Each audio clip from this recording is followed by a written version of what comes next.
what does it mean to spend our time well?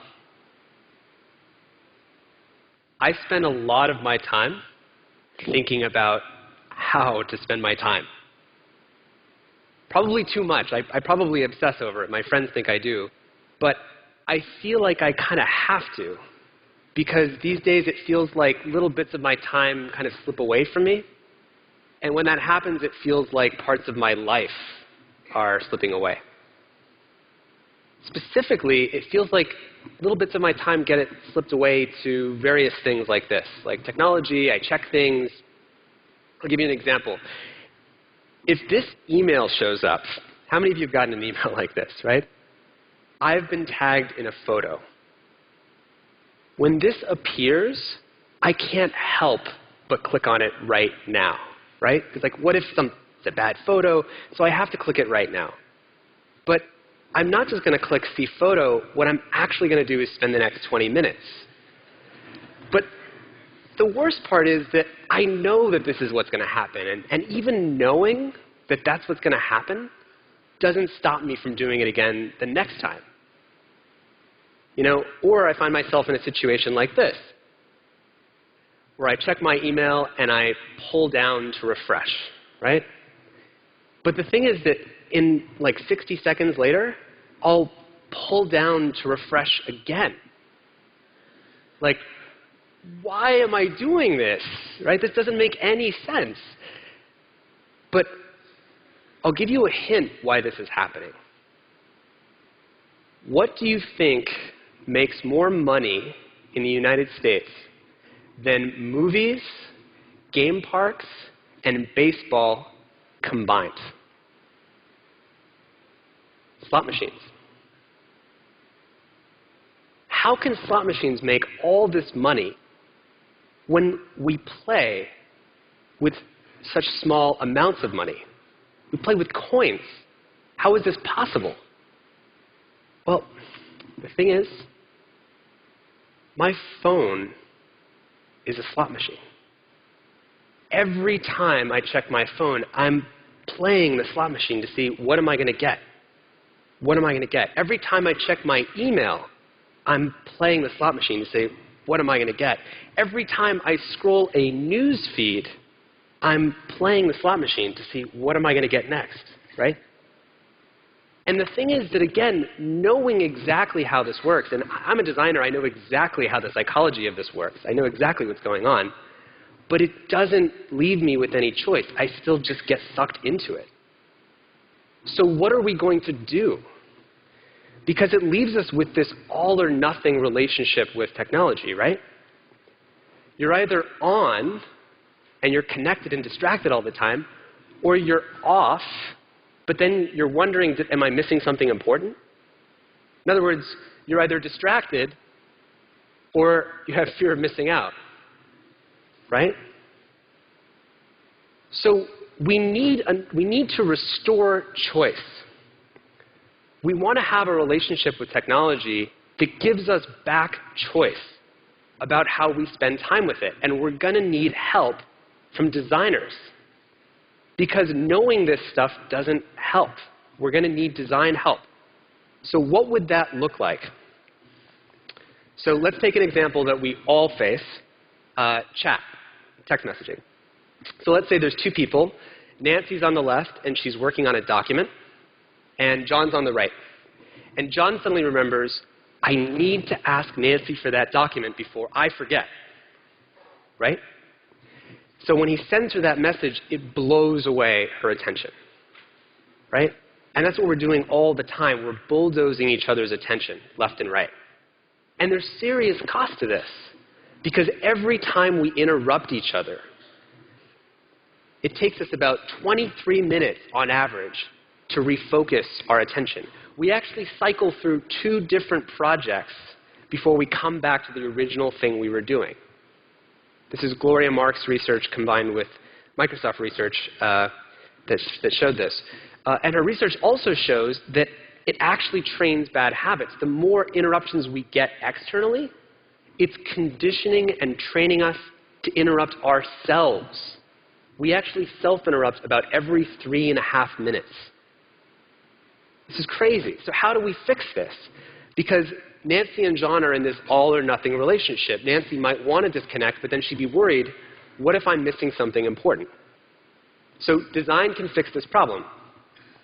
So let's say you have Nancy again on the left, John on the right, and John remembers, I need to send Nancy that document, except this time, Nancy can mark that she's focused. Let's say she drags a slider and says, I want to be focused for 30 minutes.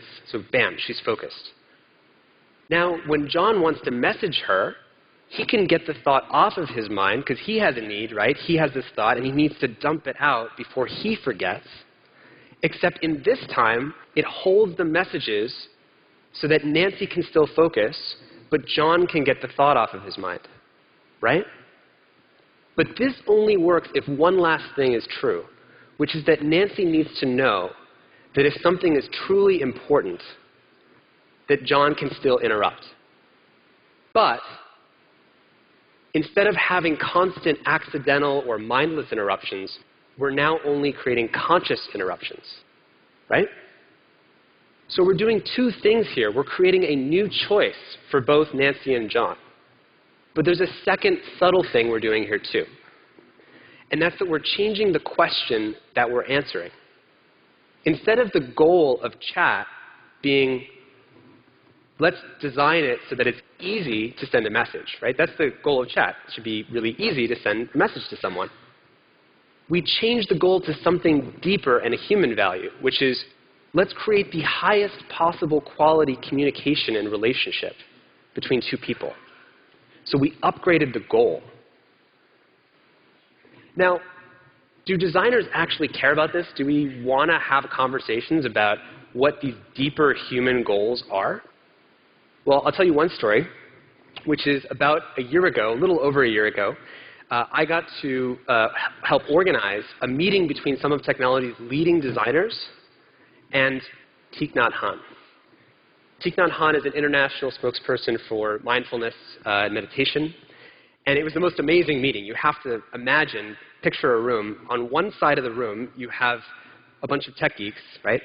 On the other side of the room, you have a bunch of long brown robed, shaved heads, Buddhist monks, right? And the questions were about the deepest human values. Like, what does the future of technology look like when you're designing for the deepest questions and the deepest human values? And our conversation centered on listening more deeply to what those values might be. He joked in our conversation that what if instead of a spell check, you had a compassion check, meaning you might highlight a word that might be accidentally abrasive, perceived as abrasive by someone else. So does this kind of conversation happen in the real world, not just in these design meetings? Well, the answer is yes. And one of my favorites is Couchsurfing. If you didn't know, Couchsurfing is a website that matches people who are looking for a place to stay with a free couch from someone who's trying to offer it. So great service. What would their design goal be? What are you designing for if you work at Couchsurfing? Well, you would think it's to match guests with hosts, right?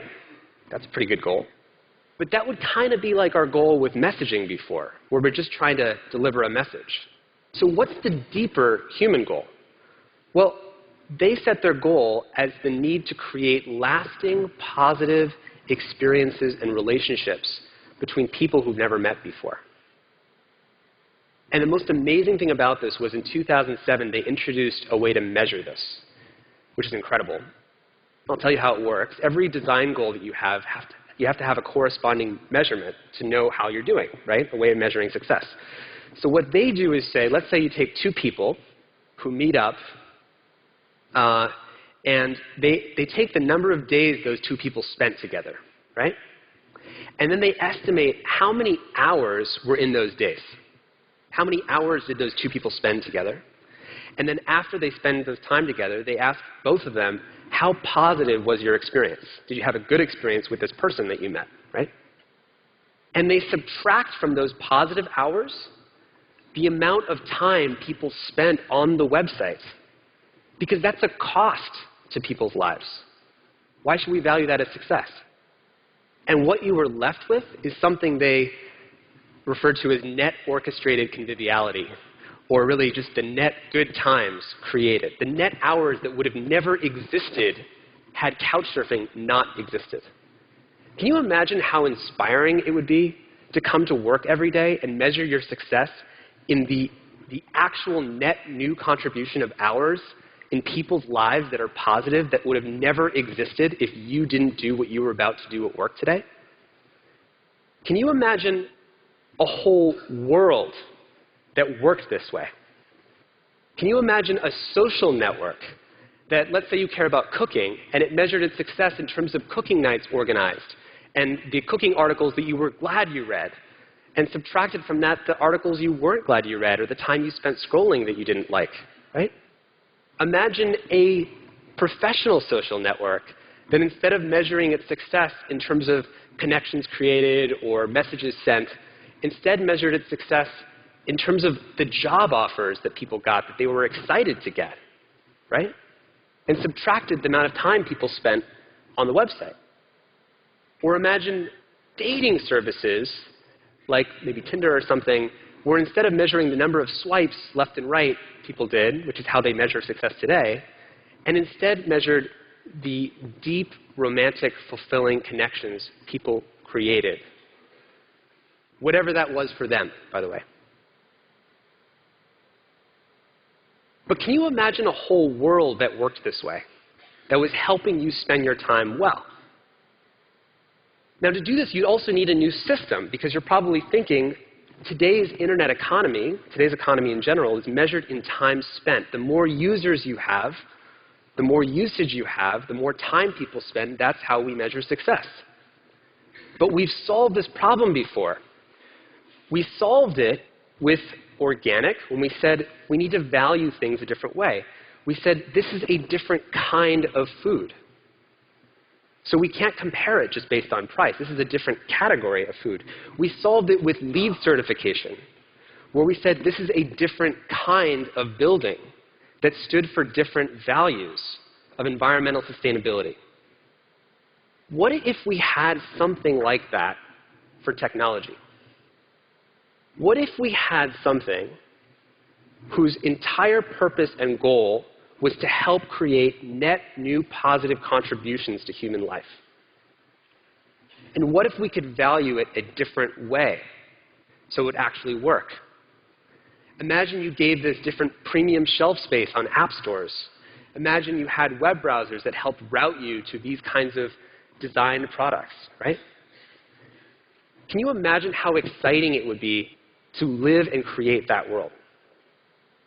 We can create this world today. Company leaders, all you have to do is only you can prioritize a new metric, which is your metric for net positive contribution to human life. And have an honest conversation about that. Maybe you're not doing so well to start with, but let's start that conversation. Designers, you can redefine success. You can redefine design. Arguably, you have more power than many people in your organization to create the choices that all of us live by. Maybe like in medicine, where we have a Hippocratic oath to recognize the responsibility and this higher value that we have to treat patients. What if designers had something like that in terms of this new kind of design? And users, for all of us, we can demand technology that works this way. Now, it may seem hard, but McDonald's didn't have salads until the consumer demand was there. Walmart didn't have organic food until the consumer demand was there. We have to demand this new kind of technology. And we can do that. And doing that would amount to shifting from a world that's driven and run entirely on time spent to a world that's driven by time well spent. I want to live in this world, and I want this conversation to happen.